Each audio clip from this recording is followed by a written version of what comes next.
Assalamualaikum warahmatullahi wabarakatuh. Kembali lagi di channel Sarang Dedemit.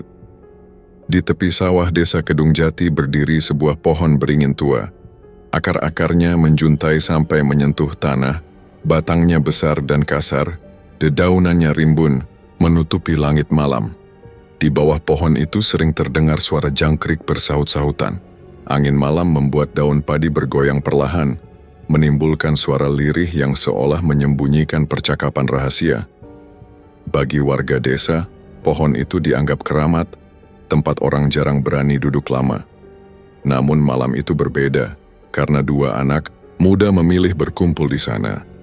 Mengabaikan rasa takut pada cerita-cerita lama, Sri datang lebih dulu, mengenakan kebaya sederhana warna coklat kusam, rambutnya terurai sebahu, wajahnya bersih dan matanya sering terlihat murung. Ia duduk di akar besar yang menonjol dari tanah, sesekali menoleh ke arah jalan setapak. Jantungnya berdebar karena ia tahu pertemuan ini berbahaya. Karto akhirnya muncul dari arah pematang, membawa cangkul di pundak seolah baru pulang dari sawah. Padahal ia sengaja menunggu waktu gelap agar tidak ada orang melihat. Begitu sampai, ia langsung menaruh cangkul di tanah dan menghela napas panjang. "Kamu datang juga," kata Sri pelan. Karto mendekat lalu duduk di sampingnya. Tangannya gemetar ketika menyentuh pipi Sri. "Aku tidak bisa tidur kalau tidak ketemu kamu," ucapnya dengan suara parau. Sri menunduk, bibirnya bergetar. "Aku takut, Karto. Semakin hari semakin banyak orang membicarakan aku dan Endoro Baskoro. Tatapannya setiap kali lewat depan rumah membuatku mual. Ayahmu sendiri pasti juga dengar kabar itu." Karto mengepalkan tangan, rahangnya mengeras. "Bajingan itu. Aku tahu dia mengincarmu, semua orang juga tahu. Tapi orang-orang hanya diam. Mereka tidak berani melawan karena dia punya kuasa. Kalau aku punya keberanian lebih, sudah kubacok dia." Sri menatap Karto dengan cemas. "Jangan bicara sembarangan. Kalau sampai centengnya dengar, nyawamu bisa melayang." Karto menarik napas dalam lalu menatap wajah Sri. "Aku cuma tidak rela. Kamu gadis baik, Sri. Kamu harusnya bisa hidup tenang, bukan terus dibayangi ketakutan. Kalau aku bisa, aku ingin bawa kamu pergi jauh dari desa ini." Sri menggeleng. "Bagaimana dengan Bapak? Aku tidak mungkin meninggalkannya sendirian. Sawah satu-satunya juga masih harus diurus. Kita tidak punya. Mengapa kalau pergi dan lagi? Aku tidak yakin Endoro Baskoro akan diam saja." Suasana hening. Hanya suara burung malam yang terdengar. Sri memeluk lututnya, berusaha menahan gemetar. Ia tahu Karto tulus mencintainya, tapi kenyataan di depan mata membuatnya sulit berharap. Karto mencoba memecah hening. "Bapakmu masih keras menolak tawaran itu?" "Ya," jawab Sri singkat. "Beberapa kali orang suruhannya datang membawa uang, bahkan menawarkan sebidang tanah. Tapi Bapak marah besar dan mengusir mereka. Katanya, lebih baik mati daripada menyerahkan anaknya." Karto terdiam sejenak lalu menatap langit yang ditutupi daun beringin. "Aku hormat sama Pak Kito. Tidak banyak orang berani menolak tawaran Endoro Baskoro, tapi justru karena itu aku khawatir. Penolakan bisa dianggap penghinaan." Sri menggigit bibir. "Aku tahu. Setiap malam aku tidak bisa tidur, terus mendengar suara langkah di luar rumah. Kadang ada bayangan orang berdiri lama di depan gubuk. Aku pura-pura tidak melihat, tapi jantungku hampir copot. Bapak juga pura-pura tegar, padahal aku tahu dia takut." Karto meraih tangan Sri, menggenggamnya erat. "Selama aku masih hidup, aku tidak akan biarkan mereka menyentuhmu. Kamu dengar itu?" Sri mengangguk pelan, tapi air matanya menetes. "Aku percaya sama kamu, tapi aku juga tahu kamu tidak sekuat yang kamu bayangkan. Mereka banyak, Karto. Mereka tidak segan membunuh." Karto menunduk, tidak bisa menjawab. Kata-kata Sri benar. Ia hanya seorang pemuda biasa, hidup dari hasil sawah kecil, tanpa harta dan tanpa kekuasaan. Sementara Endoro Baskoro punya banyak orang suruhan, punya uang, dan punya hubungan dengan aparat desa. Malam semakin larut. Angin makin dingin menusuk kulit. Sri bersandar di bahu Karto, mencoba mencari ketenangan. Ia ingin melupakan semua masalah, meski hanya sebentar. tapi pikiran tentang tatapan Endoro Baskoro terus menghantui. Tatapan itu seperti telanjang, seolah tubuhnya sudah menjadi milik tuan tanah itu. Sri merasa jijik setiap kali mengingatnya. Kadang aku ingin lari saja, bisik Sri lirih, entah ke kota atau kemana. Asal jauh dari desa ini. Karto menghela napas panjang. Kalau saja aku punya uang, kalau saja aku punya pekerjaan di kota, aku pasti langsung ajak kamu pergi. Tapi kenyataan kita tidak seindah itu. Sri menutup mata, air matanya mengalir lagi. Aku tidak butuh uang banyak, Karto. Aku cuma butuh hidup tenang. Aku cuma ingin bisa tidur tanpa harus takut pintu didobrak. Karto menepuk pelan tangan Sri. Tenanglah, Sri. Selama aku ada, aku akan jaga kamu. Biarpun harus mati sekalipun. Perkataan itu membuat Sri terdiam. Ia tahu Karto sungguh-sungguh, tapi juga tahu janji itu rapuh. Bukan karena Karto tidak berniat, tapi karena keadaan tidak berpihak pada mereka. Dari kejauhan terdengar gonggongan anjing. Sri tersentak, kepalanya menoleh cepat.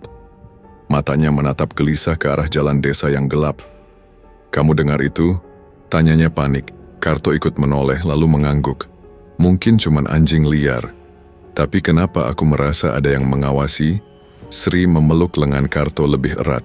Karto berusaha menenangkan, meski dalam hati ia sendiri tidak tenang. Tidak, apa-apa. Kita tunggu sebentar, kalau sudah reda kita pulang. Mereka kembali terdiam. Sri merasakan hawa dingin semakin menusuk, seolah ada sesuatu yang berputar di sekitar mereka. Ia menutup mata, berusaha mengusir perasaan itu. Beberapa menit kemudian, Sri angkat bicara lagi. Karto, kalau sesuatu terjadi padaku, jangan coba-coba melawan. Kamu tidak akan sanggup. Karto menatapnya tajam. Jangan bicara begitu. Kamu tidak akan kenapa-kenapa. Sri menatap ke arah sawah yang diselimuti kabut tipis. Aku hanya merasa hidupku sudah tidak seperti dulu lagi. Rasanya selalu ada bayangan yang mengintai. Bahkan sekarang, duduk di sini bersamamu pun aku tidak bisa tenang. Karto menelan ludah, lalu berdiri. Kalau begitu, ayo pulang. Jangan duduk di sini terlalu lama. Pohon ini memang keramat dan kalau ada orang lewat bisa jadi masalah. Sri ikut berdiri. Mereka berjalan perlahan menyusuri jalan setapak di antara sawah. Angin makin kencang, membuat daun padi bergesekan keras. Di kejauhan suara burung malam kembali terdengar. Sepanjang perjalanan Sri menggenggam tangan Karto tanpa mau melepas. Setiap kali terdengar suara ranting patah atau daun jatuh, ia tersentak. Perasaan tidak aman terus menguasainya. Karto hanya bisa diam, menahan amarah dan cemas dalam diam. Sampai di ujung jalan mereka berhenti. Di sana jalan bercabang, satu menuju rumah Pak Gito, satu lagi menuju rumah Karto. Mereka saling menatap seolah enggan berpisah. Aku antar kamu sampai depan rumah, kata Karto. Sri menggeleng cepat. Jangan, kalau ada yang lihat bisa gawat. Aku bisa pulang sendiri. Karto masih ragu. Aku tidak tenang kalau tidak pastikan kamu masuk rumah. Aku mohon Karto, jangan buat masalah makin besar. Sri menunduk, suaranya bergetar. Akhirnya, Karto mengalah. Ia melepaskan genggaman tangan Sri perlahan. Baiklah, tapi hati-hati, jangan buka pintu untuk siapapun selain bapakmu. Sri mengangguk, lalu berjalan ke arah rumahnya. Karto masih berdiri di tempat, dadanya terasa berat, seolah ada batu yang menekan. Ia menunggu sampai benar-benar yakin Sri sudah masuk ke rumahnya. Malam itu sunyi, hanya suara serangga dan desir angin yang menampar wajah. Karto akhirnya melangkah, pulang menunduk masih dihantui rasa tidak tenang. Perpisahan yang seharusnya sederhana berubah menjadi beban, karena ia tahu bayangan ancaman tidak lagi jauh dari mereka. Sejak malam itu hidup Karto terasa berbeda. Ia mulai merasa ada mata yang mengawasinya setiap kali berjalan pulang dari sawah. 2 kali ia melihat bayangan orang berdiri di tepi jalan setapak, pura-pura merokok, padahal pandangannya lurus menembus tubuh Karto. Wajahnya tidak asing, salah, satu centeng Endoro Baskoro yang sering terlihat di rumah besar. Ketika Karto menoleh untuk memastikan, orang itu masih berdiri dengan senyum tipis, lalu berbalik pergi tanpa berkata apa-apa. Perasaan tidak nyaman menempel sepanjang perjalanan, membuat Karto berkeringat dingin meski malam cukup sejuk. Kejadian itu tidak hanya menimpa Karto. Sri pun mulai diganggu. Hampir setiap sore, ada 2 orang centeng berdiri di depan gubuknya. Mereka tidak pernah bicara, hanya berdiri sambil melipat tangan, menatap Sri yang sedang menimba air atau menjemur padi. Tatapan mereka seperti menelanjangi, membuat Sri harus buru-buru masuk ke dalam rumah dan menutup pintu rapat. Pak Gito yang sudah tua mencoba menghadapi mereka, tapi tubuh ringkihnya membuat ancaman itu tak berarti. "Pergi kalian, jangan ganggu anakku," bentaknya suatu sore. Centeng itu hanya tertawa lalu berkata pelan, "Kami hanya disuruh menjaga, Pak. Ndoro Baskoro suka sama anakmu. Jangan keras kepala." Sri mendengar itu dari balik pintu, tubuhnya bergetar hebat. Ia tahu maksud, menjaga bukan perlindungan, melainkan pengawasan agar ia tunduk. Malamnya ia menangis diam-diam. Pak Gito masuk ke kamar, duduk di sampingnya lalu berkata dengan suara pelan, "Bapak tidak akan menyerahkan kamu ke siapapun, Sri, meskipun nyawa Bapak taruhannya." Sri memeluk ayahnya, tetapi dalam hatinya, ia tahu, kata-kata itu tidak cukup kuat untuk melawan kenyataan. Karto yang mendengar kabar itu semakin tidak tenang. Suatu malam ia menemui Sri lagi. Kali ini di belakang rumah ketika suasana sudah sepi. Ia berbisik tegas, "Kita harus pergi, Sri. Kita tidak bisa terus seperti ini. Kalau tetap di sini, cepat atau lambat dia akan memaksamu." Sri menggeleng cepat. "Aku tidak bisa meninggalkan Bapak. Bagaimana dia nanti sendirian? Sawah siapa? Yang akan mengurus? Kamu tahu tubuh Bapak sudah lemah. Aku bisa kerja di kota. Aku bisa jadi kuli atau apa saja. Asal kita jauh dari desa ini. Kita bisa ajak Bapak juga kalau perlu." Desak Karto. Sri menatapnya dengan mata berkaca-kaca. "Kamu bicara seolah mudah. Pergi ke kota butuh uang, butuh tempat tinggal. Kita tidak punya semua itu. Dan lagi, Bapak tidak akan pernah mau meninggalkan sawah warisan.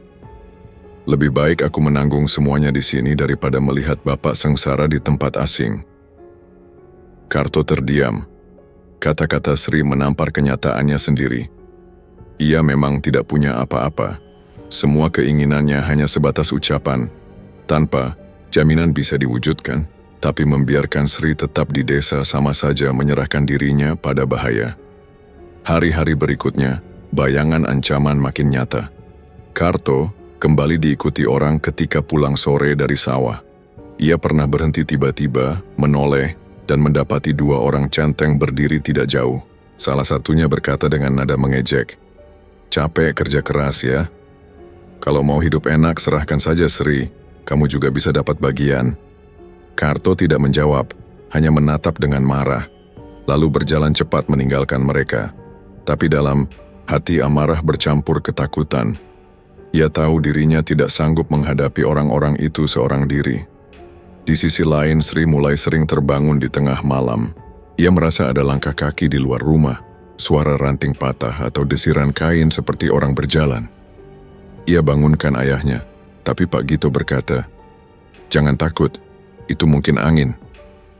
Sri tahu itu bukan sekadar angin. Rasa diawasi semakin kuat, seolah rumah kecil mereka sudah dikepung mata-mata Ndoro Baskoro. Suatu malam Sri berkata lirih pada Karto ketika mereka kembali bertemu. "Aku tidak sanggup, Karto. Rasanya setiap saat aku akan direnggut. Bahkan ketika menimba air aku merasa mereka sudah menunggu." Karto menggenggam bahunya. "Kita harus berbuat sesuatu. Aku tidak bisa terus diam." Sri menunduk, suaranya hampir tak terdengar. "Apa yang bisa kita lakukan? Semua orang di desa takut pada Ndoro. Kalaupun tahu, mereka hanya akan pura-pura buta. Kita sendirian." Karto tidak menjawab, hanya menatap wajah Sri yang pucat. Perasaan tak berdaya menggerogoti hatinya. Ia ingin marah tapi juga sadar batas kemampuannya. Sementara itu Pak Gito semakin sering termenung. Ia duduk lama di depan gubuk, matanya menatap kosong ke jalan desa. Urat di lehernya menegang setiap kali melihat centeng Ndoro berdiri tidak jauh. "Mereka pikir aku akan menyerah," gumamnya suatu sore. "Selama aku masih bernapas, tidak akan kuberikan Sri pada mereka." Sri yang mendengar ucapan itu merasa hatinya hangat sekaligus pedih. Ia bangga pada keteguhan ayahnya, tapi juga takut dengan akibat yang bisa datang. Hari berganti hari, dan tekanan semakin kuat. Beberapa kali Karto mendatangi Sri untuk membicarakan rencana kabur, tapi selalu ditolak. Sri tetap pada pendiriannya, tidak akan meninggalkan ayahnya. Karto mulai frustrasi. Ia merasa cintanya diuji dengan cara paling kejam. "Kenapa kamu tidak bisa ikut saja denganku?" seru Karto suatu malam. Dengan suara tertahan, Sri menatapnya dengan mata merah karena banyak menangis. "Karena aku anak Bapa. Aku tidak mungkin meninggalkan dia sendirian menghadapi semua ini. Kalau aku kabur, itu sama saja aku pengecut. Kamu mengerti tidak?" Karto terdiam lama, lalu menghela napas berat. "Aku mengerti. Tapi itu artinya, kamu memilih tetap di dalam bahaya. Aku takut kehilanganmu, Sri." Air mata Sri jatuh tanpa bisa ditahan. "Aku juga takut, Karto. Setiap hari aku hidup dengan ketakutan. Tapi aku tidak bisa lari dari tanggung jawabku." Malam itu mereka berdua hanya bisa saling menatap, tanpa jawaban. Angin malam membawa bau tanah basah, suara jangkrik semakin keras. Pohon-pohon di sekitar sawah bergoyang, seolah ikut menyaksikan kegelisahan yang tak berkesudahan. Karto akhirnya mengantar Sri pulang sampai ujung jalan. Mereka berpisah tanpa kata panjang. Saat Sri melangkah ke arah rumahnya, Karto menoleh ke belakang. Di kejauhan, ia melihat dua bayangan berdiri di pinggir jalan, mengawasi. Tubuhnya merinding. Ia tahu siapa mereka tapi tak berani menghampiri. Ia hanya menggertakkan gigi lalu mempercepat langkah pulang. Sri masuk ke rumah dengan langkah gontai. Pak Gito sudah duduk di depan, menatapnya dengan wajah lelah. "Kamu baik-baik saja?" tanyanya singkat. Sri mengangguk, tapi matanya tidak bisa menyembunyikan rasa takut. Ia duduk di samping ayahnya lalu berbisik, "Bapak, sampai kapan kita harus begini?" Pak Gito menatapnya lama, lalu menjawab pelan, "Sampai mereka menyerah, atau sampai Bapak mati." Sri tercekat, tidak bisa berkata apa-apa. Malam itu, ia tidur dengan mata terbuka, terus mendengarkan setiap suara di luar. Hatinya penuh kegelisahan, seolah setiap detik bisa terjadi sesuatu. Di sisi lain, Karto tidak bisa memejamkan mata di rumahnya. Matanya menatap langit-langit bambu yang remang, tapi pikirannya tak berhenti memutar bayangan dua orang yang tadi berdiri di pinggir jalan. Rasa takut bercampur amarah membuat ia sulit memejamkan mata. Suara malam yang biasanya menenangkan kini justru terasa menekan. Gonggongan anjing sesekali terdengar dari kejauhan menambah suasana mencekam. Hatinya resah, seolah ada sesuatu yang buruk menunggu di luar sana. Ketika malam mencapai puncak, bulan purnama menggantung bulat di langit. Cahayanya jatuh ke sawah, menerangi jalan setapak hingga jelas terlihat. Karto akhirnya tidak tahan. Ia memutuskan keluar rumah untuk menemui Sri. Ia berharap bisa menenangkan hati dengan melihat wajah gadis itu meski sebentar. Dengan langkah hati-hati, ia menyusuri pematang, melewati rumpun bambu yang berdesir ditiup angin. Namun belum sampai di pohon beringin, langkahnya terhenti. Dari arah depan, 3 orang tiba-tiba muncul. Mereka berdiri melintang di jalan setapak. Karto mengenali wajah-wajah itu, Centeng Doro Baskoro yang sering menatapnya sinis. "Sore tadi kamu berani melawan tatapan kami, ya?" Salah satu dari mereka berkata dengan nada mengejek. "Aku tidak mencari masalah," jawab Karto tegas meski suaranya bergetar. Orang itu tertawa pendek. "Kalau begitu, kenapa sekarang berkeliaran malam-malam? Mau menemui Sri? Jangan mimpi, dia bukan untukmu." Karto mencoba menahan diri. "Sri bukan milik siapapun, kalian tidak berhak mengatur." Ucapan itu membuat wajah salah satu centeng berubah dingin. Tanpa banyak bicara, tinjunya melayang ke arah Karto. Pukulan keras mengenai rahang membuat Karto terhuyung. 2 orang lainnya langsung ikut menyerang. Tendangan bertubi-tubi menghantam perut dan punggung. Karto berusaha melawan, tapi jumlah mereka lebih banyak. Dalam hitungan menit, tubuhnya sudah roboh di tanah. Wajahnya berlumuran darah. "Jangan bunuh," Cukup buat dia tidak bisa bergerak, perintah salah satu. Karto masih sempat mendengar suara. Itu sebelum kepalanya dihantam keras membuat pandangannya gelap. Tubuhnya terkapar di tepi jalan, tidak sadarkan diri.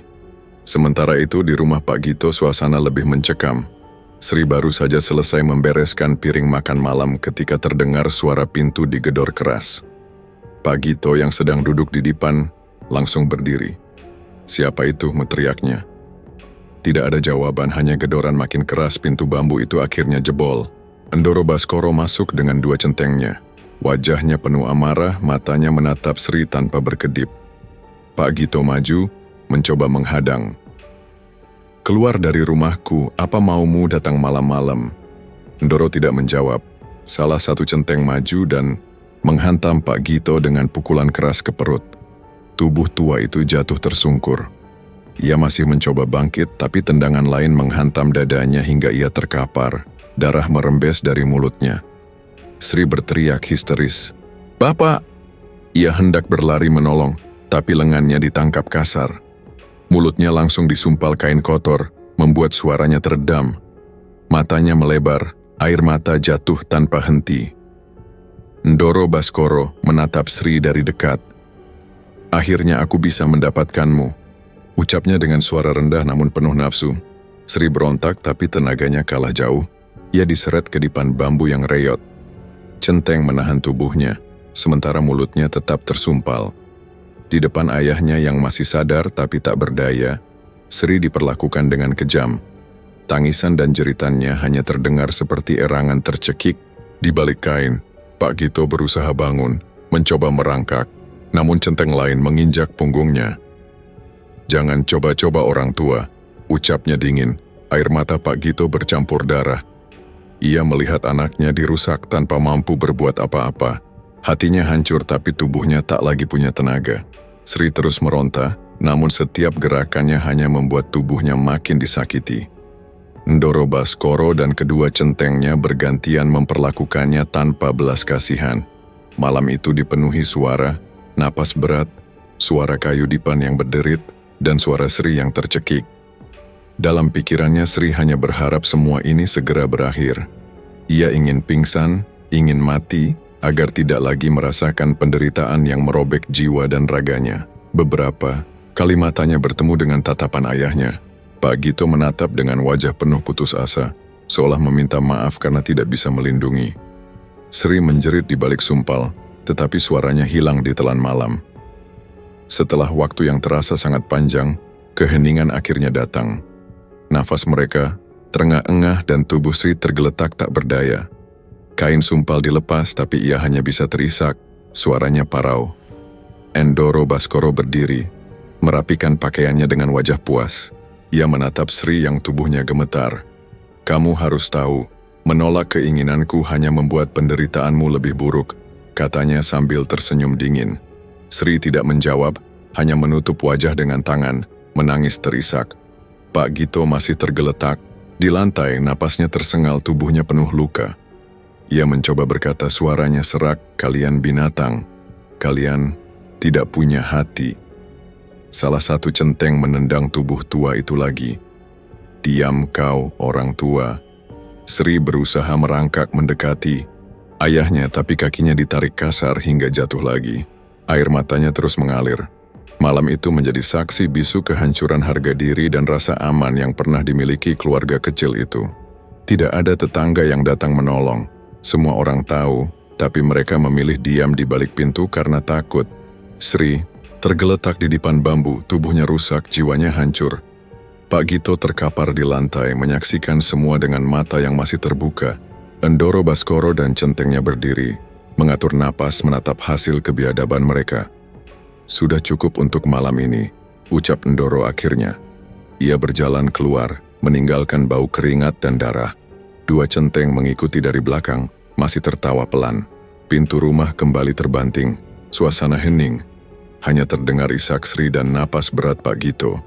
Malam yang diterangi purnama itu seolah berhenti berputar, menyisakan luka yang tak bisa dihapus. Sri menggenggam tangan ayahnya yang gemetar. "Bapak, maaf, aku tidak bisa bertahan." Suaranya lirih.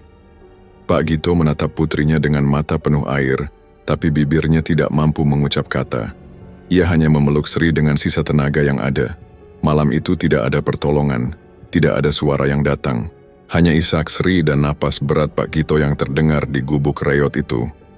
Udara di dalam rumah terasa semakin sesak, seakan semua roh malam ikut menyaksikan tanpa bisa berbuat apa-apa.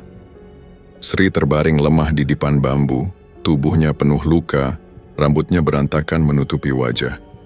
Tangannya masih menggenggam tangan Pak Gito yang gemetar, sementara mata tuanya menatap kosong ke arah pintu. Langkah-langkah berat terdengar kembali mendekat. Suara sandal gesek di tanah membuat Sri tersentak. Pak Gito berusaha bangkit, meski tubuhnya remuk. Pintu bambu kembali terbuka. Doro Baskoro masuk bersama dua centengnya, wajahnya dingin tanpa emosi.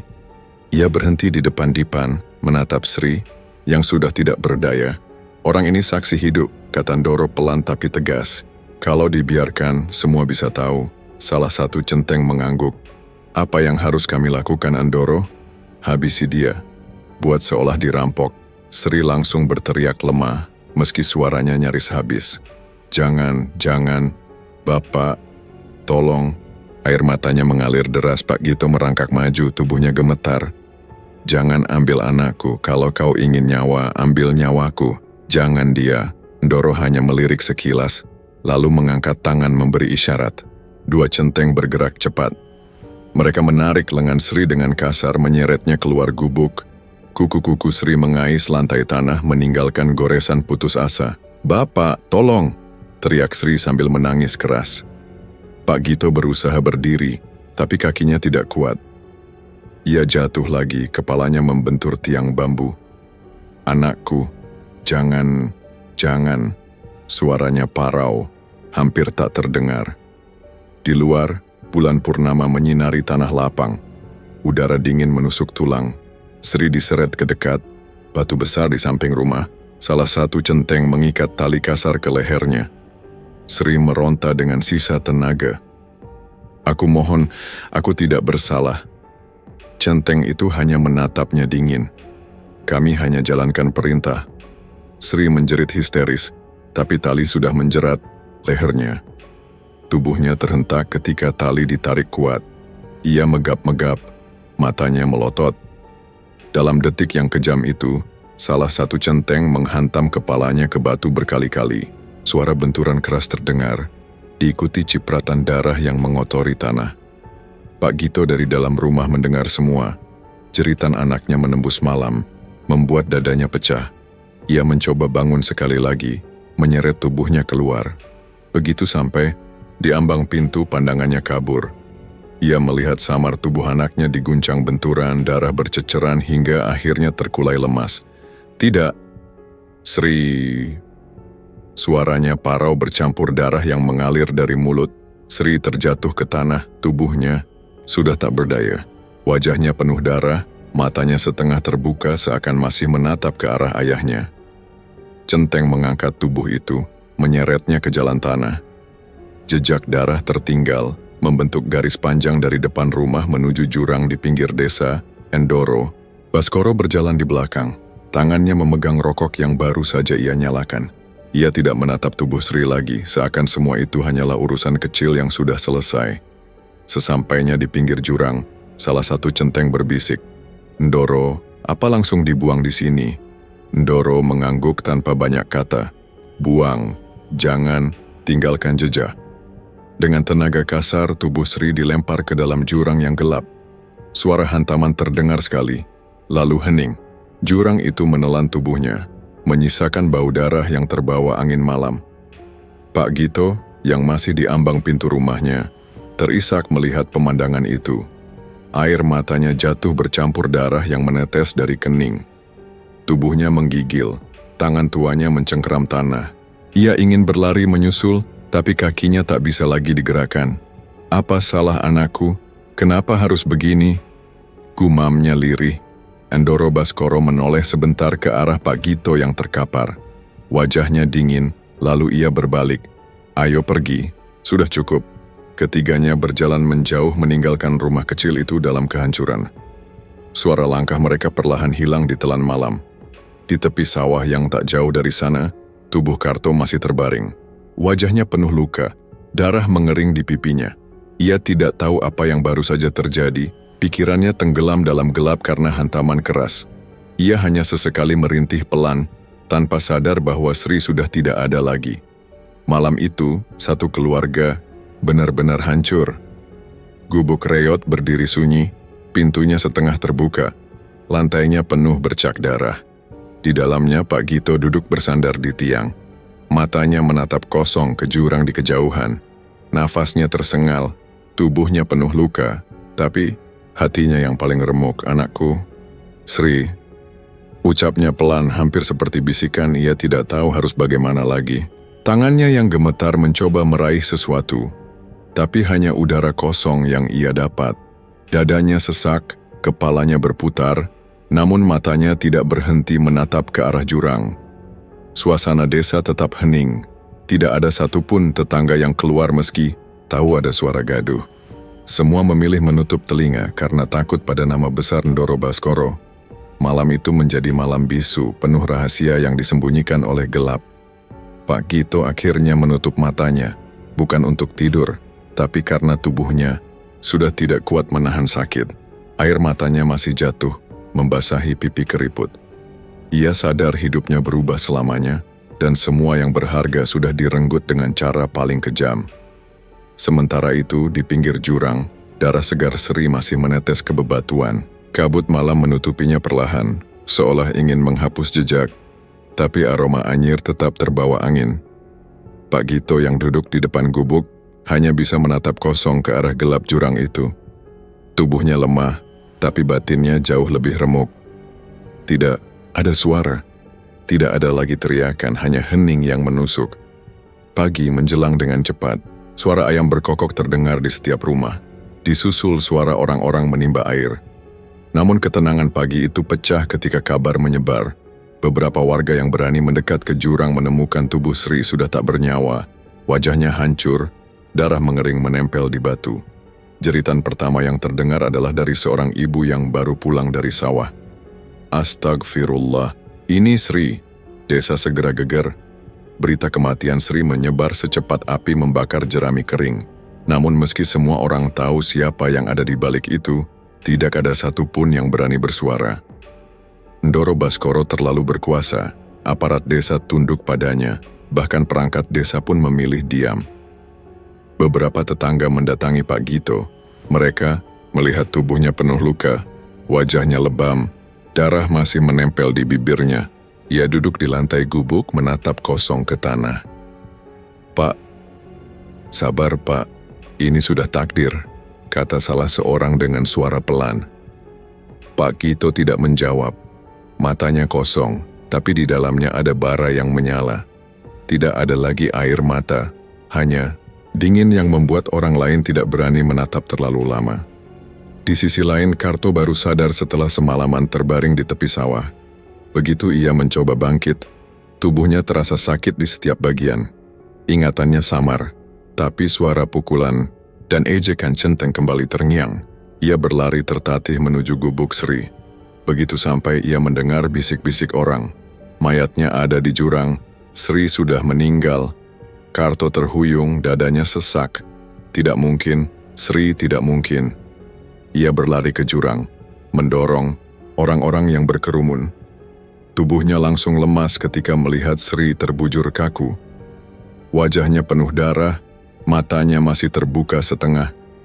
Karto meraung keras, suaranya menggema di antara pepohonan. Sri, kenapa kamu pergi secepat ini? Ia jatuh berlutut, memeluk tubuh dingin itu, menangis seperti anak kecil. Beberapa orang mencoba menenangkannya, tapi ia tidak peduli. Air matanya bercampur darah yang menempel di tubuh Sri. Pak Gito datang belakangan dengan langkah tertatih. Ia berdiri diam di antara kerumunan. Tatapannya hanya lurus ke tubuh anaknya. Tidak ada lagi air mata. Seakan semua tangisan sudah kering malam sebelumnya.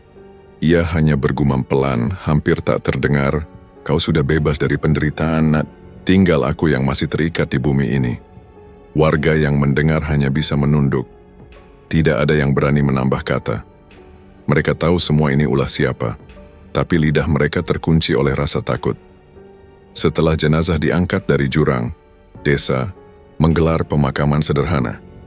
Tidak ada doa panjang, hanya tanah yang menutup tubuh Sri di pemakaman kecil di tepi desa.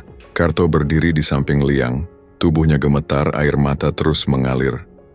"Aku janji Sri, aku tidak akan melupakanmu," bisiknya. Pak Gito duduk bersila di samping makam. Wajahnya kaku, tatapannya dingin. Seorang tetangga menepuk bahunya. "Sabar Pak, ini sudah kehendak Tuhan." Pak Gito menoleh, suaranya rendah tapi jelas. "Bukan Tuhan yang melakukan ini ulah manusia. Dan manusia harus membayar." Ucapan itu membuat tetangga terdiam, tidak berani membalas. Semua tahu amarah itu bukan sekadar luapan, tapi sumpah yang keluar dari jiwa seorang ayah yang kehilangan segalanya. Hari-hari setelah pemakaman, suasana desa kembali sepi. Namun setiap kali orang melewati gubuk Pak Gito, mereka merasakan hawa berbeda. Tidak ada lagi suara canda atau obrolan ringan dari dalam. Hanya sunyi, hanya tatapan kosong seorang tua yang kini hidup sendirian. Karto sering datang, membawa makanan, atau sekadar duduk menemani. Tapi setiap kali ia mencoba membuka pembicaraan, jawaban Pak Gito pendek. "Pak, kita tidak boleh diam. Kita harus lapor kepala desa," kata Karto suatu sore. Pak Gito menatapnya dingin. "Kepala desa itu anjingnya, Endoro. Lapor untuk apa? Supaya aku ditertawakan?" Karto menunduk. "Kalau begitu kita lapor polisi di kota." "Polisi? Kau pikir mereka akan percaya? Uang bisa menutup mata siapapun." Karto terdiam, tidak bisa membantah. Ia tahu Pak Gito benar. Kekuasaan Endoro, Baskoro terlalu kuat. Tidak ada jalan hukum yang bisa menembus benteng uang dan pengaruhnya. Malam-malam di gubuk itu terasa lebih panjang. Pak Gito sering duduk sendiri di depan rumah, menatap kegelapan jurang. Kadang ia berbicara sendiri, kadang hanya menarik napas panjang. Karto yang datang diam-diam mendengarnya. "Anakku diperlakukan seperti hewan, aku hanya bisa melihat. Apa aku masih pantas disebut ayah?" Suara Pak Gito lirih, hampir seperti bisikan angin. Karto maju, duduk di sampingnya. "Bapak tidak salah. Bapak sudah berusaha. Kita yang lemah, mereka yang berkuasa." Pak Gito menoleh, matanya merah. "Kalau aku biarkan ini berlalu, aku bukan manusia. Aku bukan ayah. Aku hanya pecundang yang menyerahkan anaknya tanpa perlawanan." Karto menggenggam tangan tua itu. "Aku juga ingin balas dendam, Pak. Tapi bagaimana caranya? Kita tidak punya apa-apa." Pak Gito menarik tangannya, menatap ke langit malam.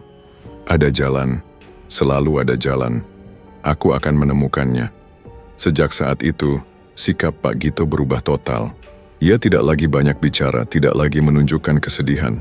Yang terlihat hanya tatapan tajam yang tidak pernah padam.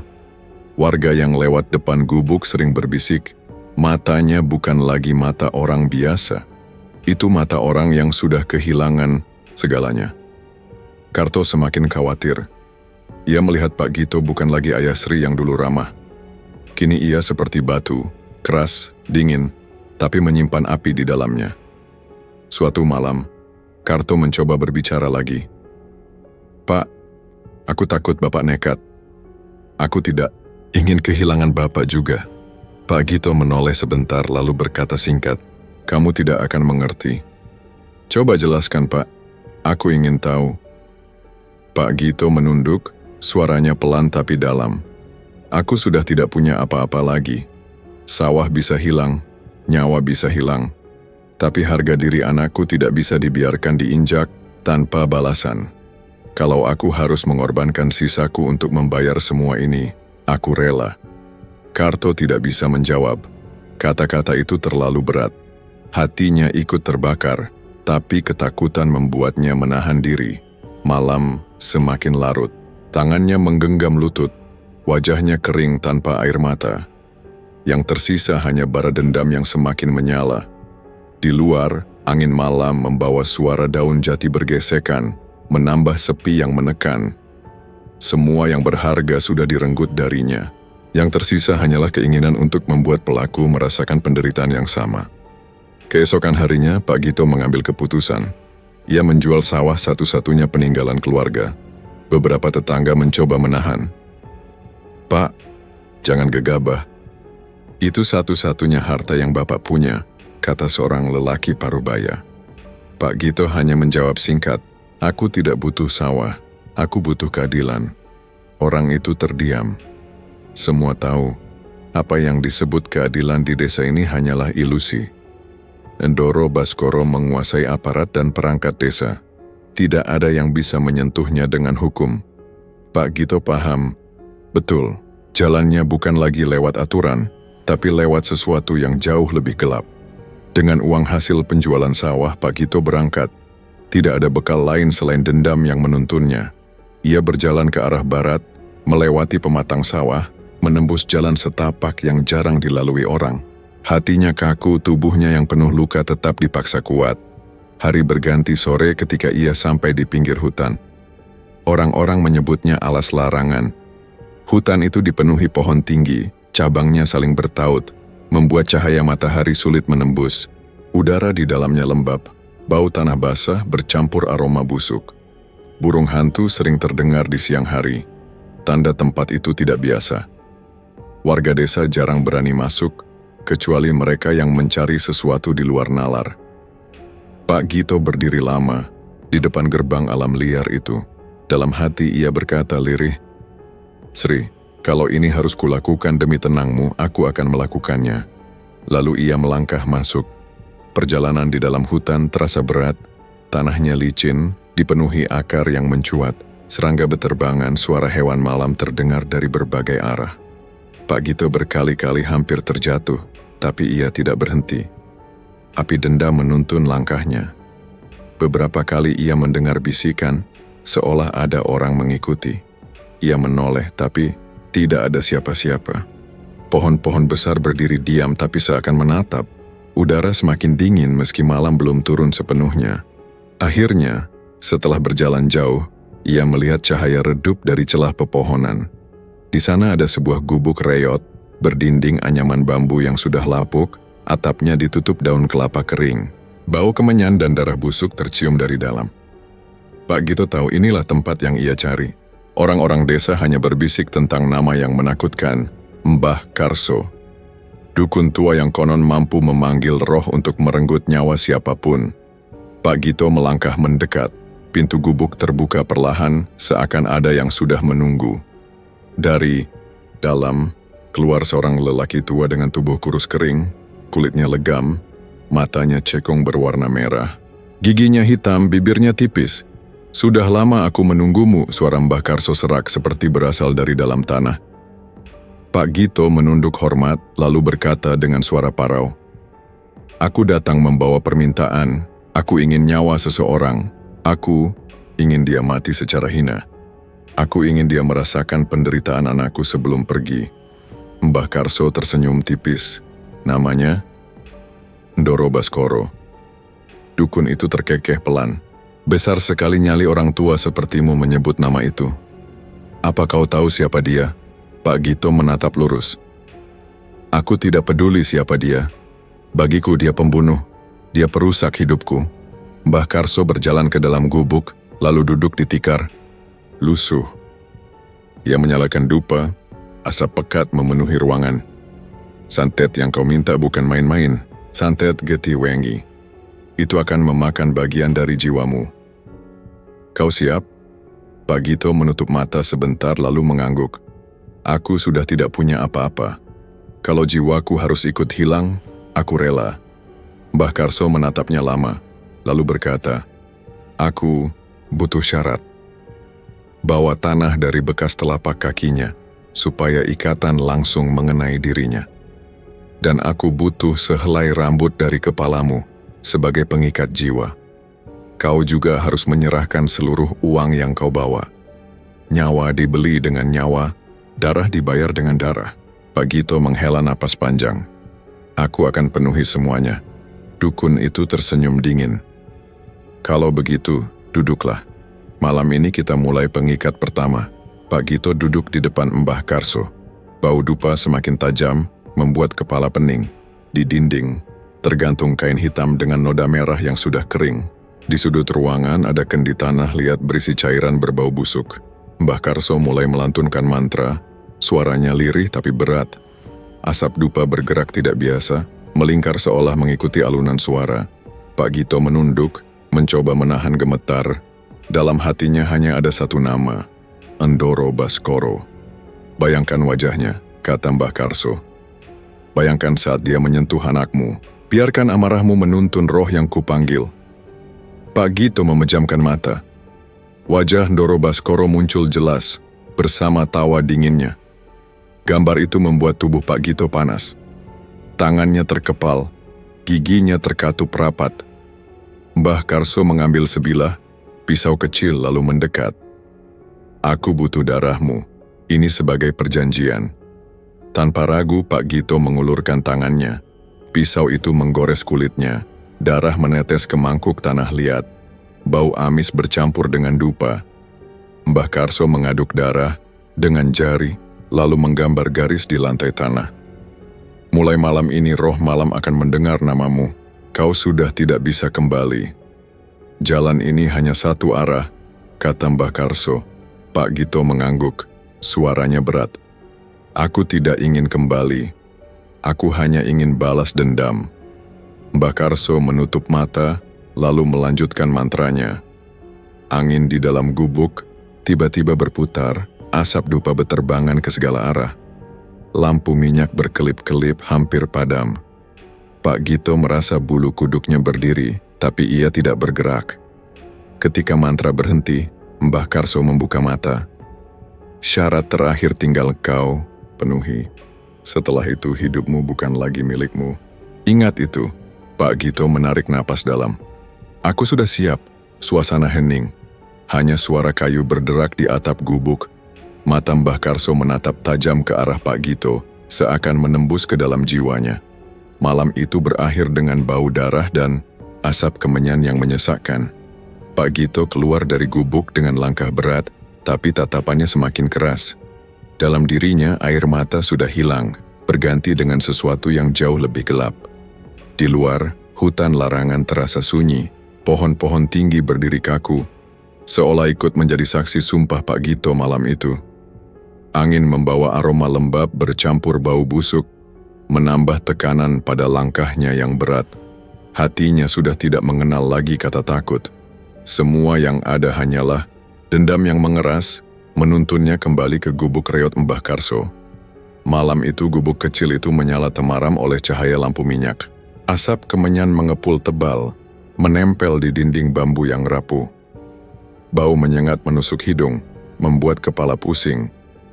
Pak Gito duduk bersila di depan Mbah Karso, tubuhnya gemetar, tapi matanya tetap menatap lurus. Mbah Karso mengeluarkan sebungkus kain hitam. Dari dalamnya ia mengeluarkan tanah coklat yang basah. Ini tanah dari bekas telapak kakinya.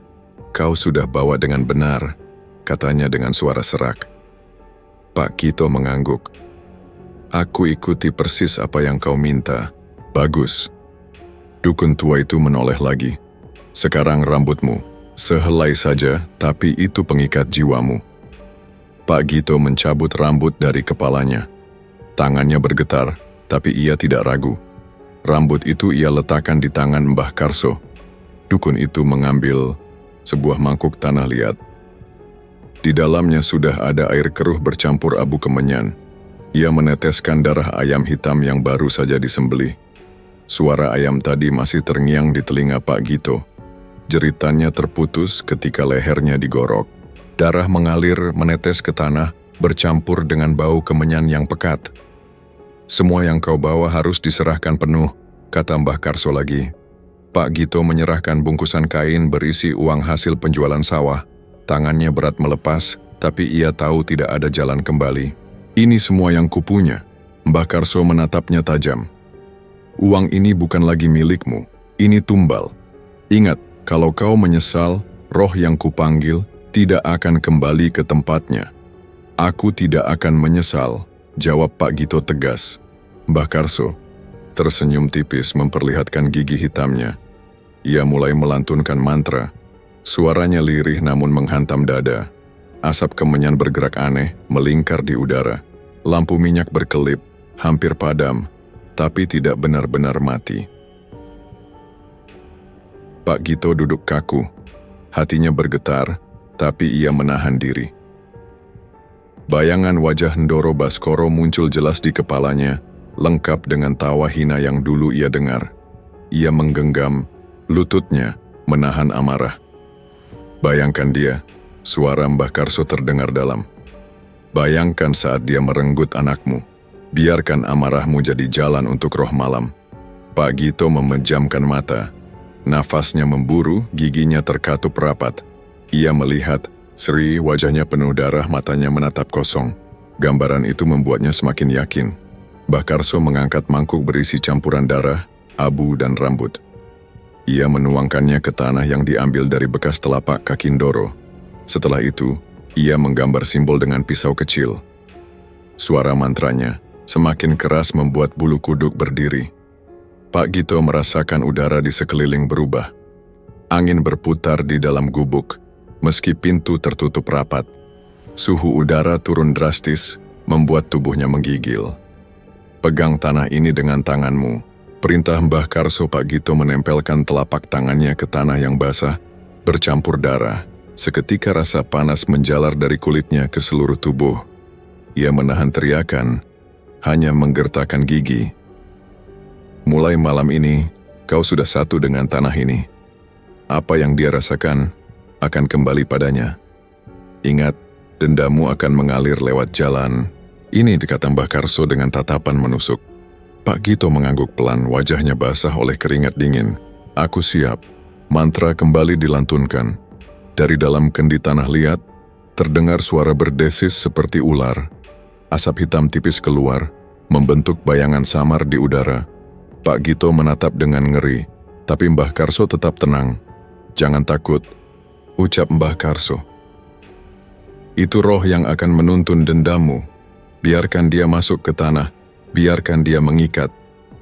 Bayangan itu perlahan turun, menyerap ke dalam tanah bercampur darah. Suara desis hilang, berganti keheningan yang menekan. Mbah Karso menarik napas panjang, lalu menatap Pak Gito. Sudah selesai, santet getih wengi sudah dimulai. Sekarang tinggal menunggu waktunya. Dia tidak akan tenang lagi.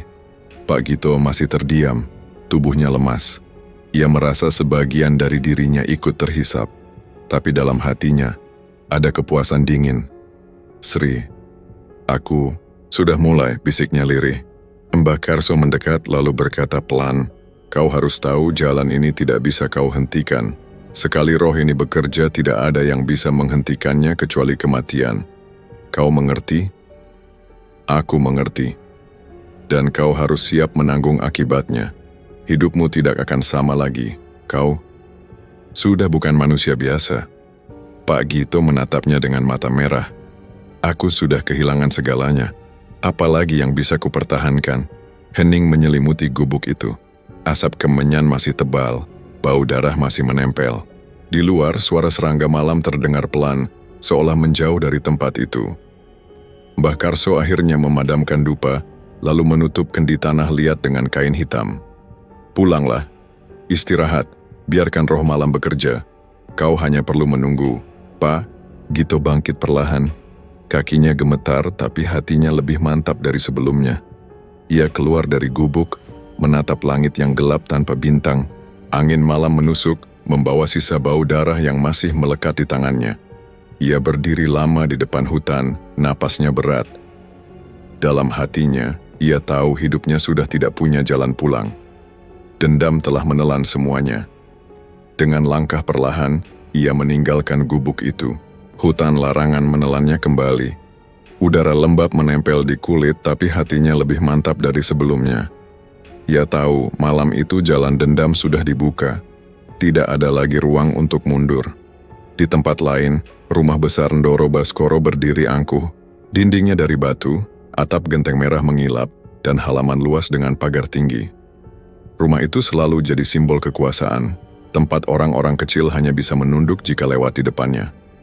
Namun malam itu, ketenangan rumah besar itu Mulai terusik, Endoro Baskoro berbaring di ranjang kayu jati besar.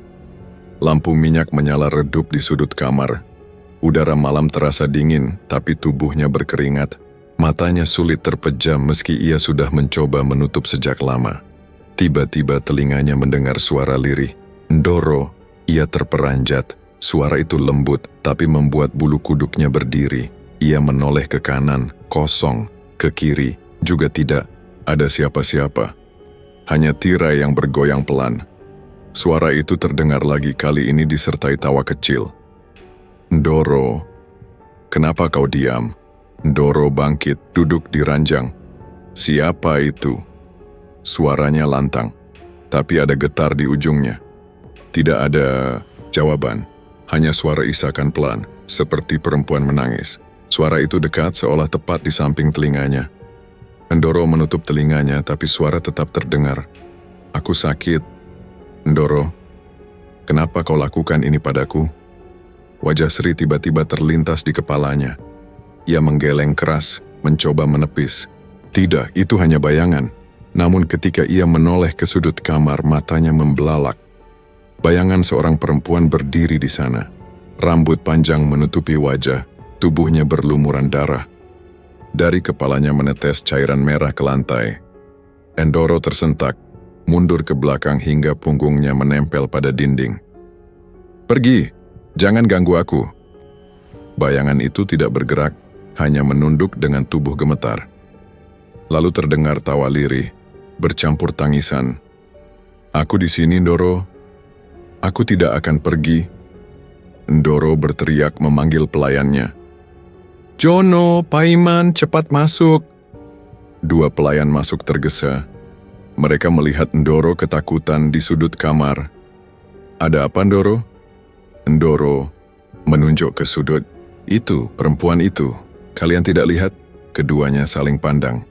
Tidak ada siapa-siapa, Endoro. Hanya ruangan kosong. Endoro gemetar, keringat bercucuran. Kalian buta? Dia berdiri di sana dengan darah di seluruh tubuhnya. Pelayan itu menelan ludah lalu mencoba menenangkan. Endoro mungkin lelah, lebih baik istirahat. Keluar kalian, jangan ajari aku. Endoro berteriak marah lalu melempar vas ke arah mereka. Kedua pelayan buru-buru mundur, meninggalkan tuannya sendirian. Malam itu Endoro tidak tidur. Bayangan Sri muncul di setiap sudut. Suaranya silih berganti antara tawa dan tangisan. Pagi datang, tapi wajah Endoro pucat. Hari-hari berikutnya, keadaan memburuk.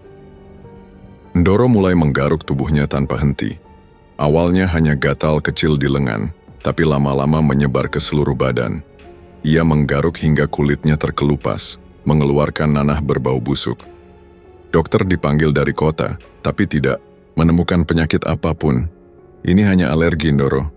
Jangan digaruk terus, kata dokter itu. Endoro marah besar. Alergi apa? Aku merasa ada ulat yang merayap di bawah kulitku. Kau bodoh. Dokter hanya bisa menggeleng, lalu pergi dengan wajah takut. Tidak ada yang berani membantah Endoro. Meski semua orang mulai curiga, ada sesuatu yang tidak wajar. Di malam hari, teror kembali datang. Suara Sri semakin jelas, terkadang berbisik tepat di telinga, terkadang berteriak kencang. Endoro, aku sakit, aku hancur. Kau akan ikut denganku. Endoro menutup kepalanya dengan bantal, tapi suara itu tetap menembus. Ia berteriak sepanjang malam, membuat pelayan takut mendekat. Sementara itu, dua centeng yang dulu ikut memperkosa Sri juga mulai menerima balasan. Yang pertama ditemukan gantung diri di gudang belakang rumah besar. Lidahnya terjulur, matanya melotot. Lebih mengerikan lagi, tali yang menjerat lehernya bukan tali biasa, melainkan ususnya sendiri yang terburai. Kabar itu membuat geger para pelayan. Mereka berbisik ketakutan tapi tidak berani membicarakan terlalu keras. Ini bukan bunuh diri biasa, bisik salah seorang. Ini hukuman. Yang kedua tewas beberapa hari kemudian. Tubuhnya ditemukan tenggelam di bak mandi. Airnya penuh, belatung, wajahnya membengkak, matanya melotot seakan masih menatap sesuatu. Pelayan yang menemukan hampir pingsan karena bau busuk. Endoro semakin kacau. Ia berteriak-teriak di dalam kamarnya. Kulitnya terus digaruk hingga penuh luka. Darah dan nanah bercampur, meninggalkan bau busuk yang menyebar ke seluruh rumah. Para pelayan mulai kabur satu persatu. Mereka tidak tahan lagi, bukan hanya karena bau, tapi juga karena teror suara yang kadang ikut terdengar samar. Di suatu malam, Ndoro berlari ke halaman, tubuhnya setengah telanjang, menggaruk-garuk dada hingga berdarah. Ia menatap ke langit berteriak keras, "Sri, hentikan, jangan ganggu aku lagi." Tetangga yang mendengar hanya bisa bersembunyi di balik pintu. Tidak ada yang berani keluar. Semua tahu, itu balasan dari dosa besar yang selama ini ditutupi. Di dalam rumah, Ndoro mengurung diri. Ia menyalakan lampu minyak di setiap sudut, berharap cahaya bisa mengusir bayangan. Tapi semakin terang, bayangan Sri justru semakin jelas. Tubuhnya yang berlumuran darah menempel di dinding, menatapnya dengan mata kosong. Ndoro memeluk kepalanya, menangis seperti anak kecil. "Aku mohon, jangan sakiti aku lagi. Aku salah. Aku salah." Namun suara itu hanya menjawab dengan tawa lirih. "Belum cukup, Ndoro. Belum cukup." Malam demi malam berlalu dengan jeritan dan tangisan. Rumah besar itu yang dulu gagah kini berubah seperti sarang kematian. Bau busuk semakin menyengat, suara aneh terdengar dari dalam. Warga desa hanya berani berbisik dari jauh. "Ndoro sudah gila," kata seorang lelaki. "Bukan gila, dia dihukum," jawab yang lain dengan wajah pucat. Di tengah semua itu, Pak Gito duduk di gubuknya. Ia tahu waktunya sudah berjalan. Ia tidak lagi menangis, hanya menatap kosong dengan bibir terkatup rapat.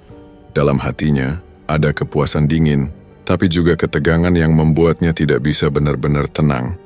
Malam semakin larut. Warga desa hanya bisa menutup pintu rapat, menahan diri agar tidak mendengar. Angin malam membawa bau busuk dari arah rumah itu, bau yang menusuk hidung seperti bangkai yang lama tergeletak. Tidak ada satupun orang yang berani mendekat, meski rasa penasaran menggerogoti hati mereka. Di dalam rumah megah itu, suasana sudah berubah menyeramkan. Lampu-lampu minyak dibiarkan menyala di setiap sudut, tapi cahaya kuningnya hanya menambah kesan suram. Tirai kotor bergoyang pelan, menimbulkan bayangan samar di dinding. Di kamar utama, Ndoro Baskoro mengurung diri. Tubuhnya penuh luka garukan, nanah keluar dari setiap celah kulitnya. Wajahnya cekung, matanya merah, dan rambutnya berantakan. "Pergi, jangan dekat-dekat aku," teriaknya sambil memukul dinding. Dengan keras, pelayan yang masih tersisa berdiri di luar pintu, saling pandang dengan wajah pucat. Mereka sudah lama ingin kabur, tapi rasa takut membuat kaki mereka kaku. "Ndoro, ini kami. Mau dibawakan air?" tanya salah seorang pelayan dengan suara gemetar. "Air? Untuk apa? Kalian tidak lihat dia berdiri di sini?" Ndoro menunjuk ke sudut kamar yang kosong. Pelayan itu menelan ludah. "Tidak ada siapa-siapa, Ndoro, hanya bayangan lampu." "Bodoh. Dia di sana. Wajahnya penuh darah. Kau buta." Ndoro berteriak lagi, lalu melempar kursi ke arah pintu. Pelayan-pelayan itu berlari mundur, meninggalkan tuannya sendirian. Malam itu mereka memutuskan kabur, meninggalkan rumah yang dulunya megah, tapi kini jadi sarang teror. Ndoro sendirian. Nafasnya memburu, matanya liar. Ia terus menggaruk tubuhnya hingga dagingnya robek. Bau busuk memenuhi kamar. Di telinganya suara Sri kembali terdengar. "Ndoro, kau sudah merusak hidupku." "Diam, diam." Ndoro menutup telinganya dengan kedua tangan, tapi suara itu tidak hilang. Tawa lirih terdengar disusul suara tangisan. Bayangan Sri muncul lagi di dinding. Tubuhnya berlumuran darah, rambutnya menutupi wajah. "Aku akan terus bersamamu, Ndoro." Ndoro meraung keras, memukul kepalanya sendiri. "Pergi, aku tidak mau lihat kau lagi." Suara pecahan kaca terdengar ketika ia melempar vas ke cermin besar di kamarnya. Pecahannya berserakan di lantai, memantulkan wajahnya yang rusak dan penuh darah. Ia menatap pantulan itu, lalu tertawa histeris. "Lihat diriku, apa aku masih manusia?" Malam itu adalah malam Jumat Kliwon. Udara lebih berat, angin berembus, Lebih kencang.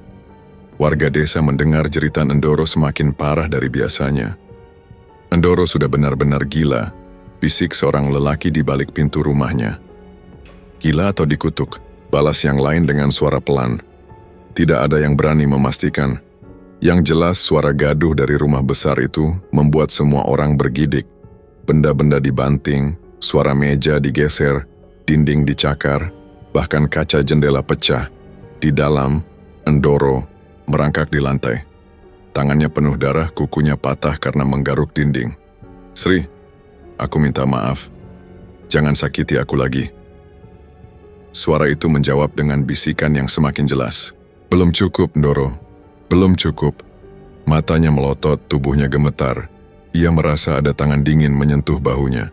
Ia menoleh cepat, tapi tidak ada siapa-siapa. Namun di telinganya, suara napas terdengar jelas, dekat sekali. "Endoro." Ia berteriak lagi, tubuhnya berguling di lantai. Ia meraih botol arak, meneguk dengan terburu-buru, berharap mabuk bisa mengusir semua bayangan. Tapi justru kepalanya semakin berat, dan bayangan Sri semakin nyata.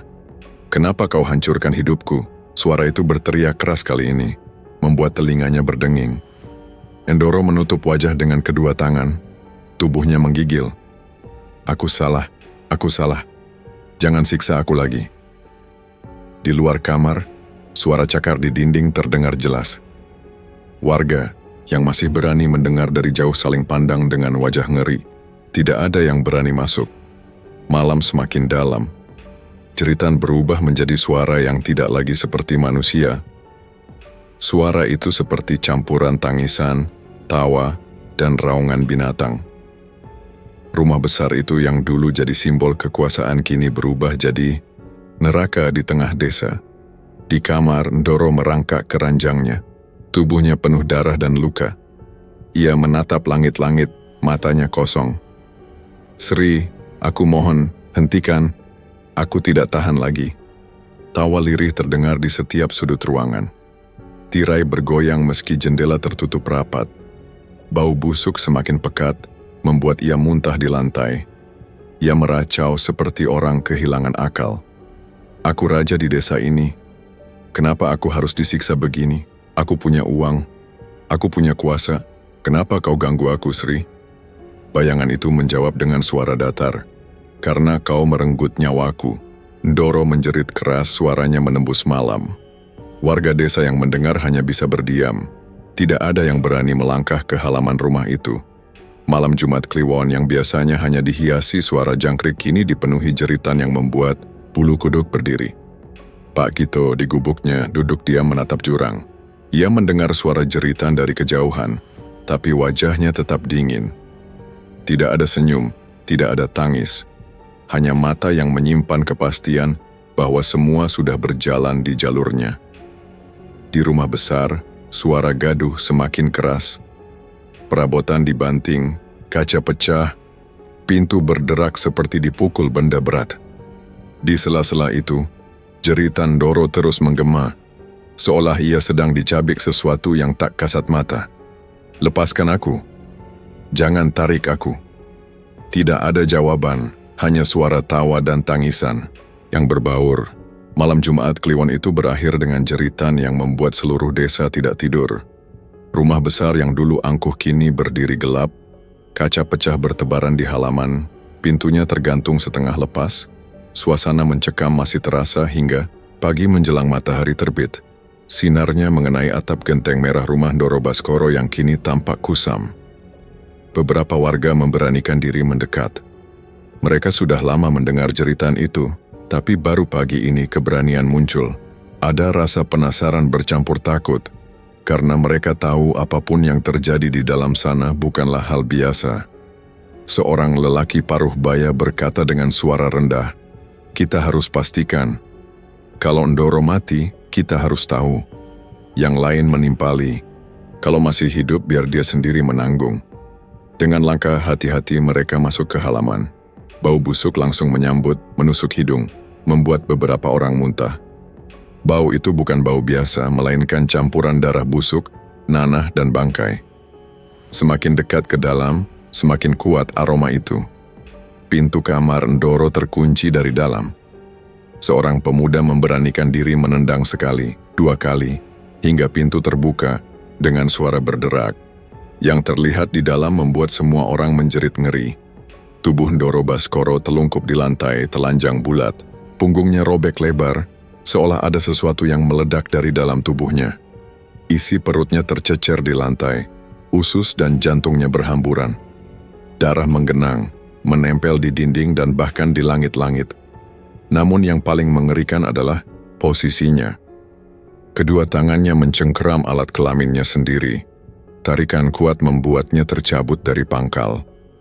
Organ itu tergeletak beberapa senti dari mulutnya yang terbuka. Wajahnya membeku dalam kesakitan abadi. Matanya melotot ke atas, seolah melihat sesuatu di udara. Seorang warga menutup mulut hampir pingsan. Astagfirullah, ini bukan kematian manusia biasa. Yang lain berbisik ketakutan. Matanya, lihat matanya, seolah sedang menatap arwah. Beberapa orang mundur, tidak sanggup lagi melihat. Tapi ada juga yang terus menatap meski tubuhnya gemetar. Pemandangan itu terlalu nyata untuk dianggap halusinasi. Di luar kamar, pelayan yang dulu kabur berdatangan setelah mendengar kabar. Mereka menangis histeris, sebagian pingsan. Salah satu pelayan berteriak, "Aku sudah bilang ada yang tidak beres. Tuan dihantui arwah Sri." Warga saling pandang. Tidak ada yang berani membantah. Semua tahu dosa besar yang dilakukan Ndoro, meski selama ini mereka menutup mata. Kematian itu bukan sekadar kematian, tapi balasan yang datang dengan cara paling hina. "Ambil kain, tutupi tubuhnya," kata seorang tetua desa. Suaranya bergetar, tangannya gemetar ketika memegang kain putih. Namun kain itu tidak mampu menutupi semuanya. Darah dan isi perut tetap terlihat, menyebarkan bau yang makin pekat. Di sisi lain desa, di gubuk reot yang hampir roboh, Pak Gito duduk tenang di dipan bambu. Cahaya matahari pagi masuk lewat celah dinding, mengenai wajah tuanya yang pucat. Tubuhnya lemah, tapi ekspresi wajahnya berbeda. Tidak ada lagi kesedihan. Bibirnya tersenyum tipis, seperti orang yang sudah mencapai tujuan terakhir. Karto masuk terburu-buru, wajahnya panik. "Pak Ndoro, dia mati, tubuhnya hancur, semua orang gempar." Pak Gito hanya menoleh pelan. "Aku tahu." Karto terperanjat. "Bapak tahu?" "Semua sudah selesai," jawab Pak Gito singkat. Suaranya parau tapi penuh kepastian. Karto mendekat, duduk di sampingnya. "Pak, apa ini? Ulah Bapak." Pak Gito menatap lurus ke depan, tidak menjawab langsung. Lama ia terdiam lalu berkata pelan, "Aku hanya seorang ayah yang kehilangan anak. Dunia tidak memberi jalan, maka aku mencari jalan lain." Karto menunduk. Ia tidak bisa berkata apa-apa. Hatinya campur aduk, antara lega karena balas dendam, terlaksana dan ngeri melihat apa yang harus dibayar. Pak Gito menarik napas panjang lalu menatap ke atas. "Sri, kau bisa tenang sekarang. Mereka sudah membayar dengan nyawa." Karto menggenggam tangannya. "Pak, jangan tinggalkan saya sendirian. Bapak masih bisa hidup." Pak Gito tersenyum tipis. "Aku sudah tua, Kart. Aku sudah tidak punya siapa-siapa lagi. Hidupku hanya untuk Sri. Kalau dia sudah tenang, aku juga harus tenang." Matanya perlahan terpejam. Nafasnya semakin lambat. Karto mengguncang bahunya panik. "Pak, jangan pergi dulu. Aku masih butuh Bapak." Namun Pak Gito sudah tidak menjawab. Senyuman tipis masih tersisa di wajahnya, seolah ia pergi dengan damai.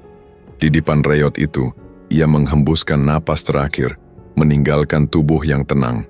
Karto menangis keras memeluk tubuh tua itu. "Pak, kenapa harus begini?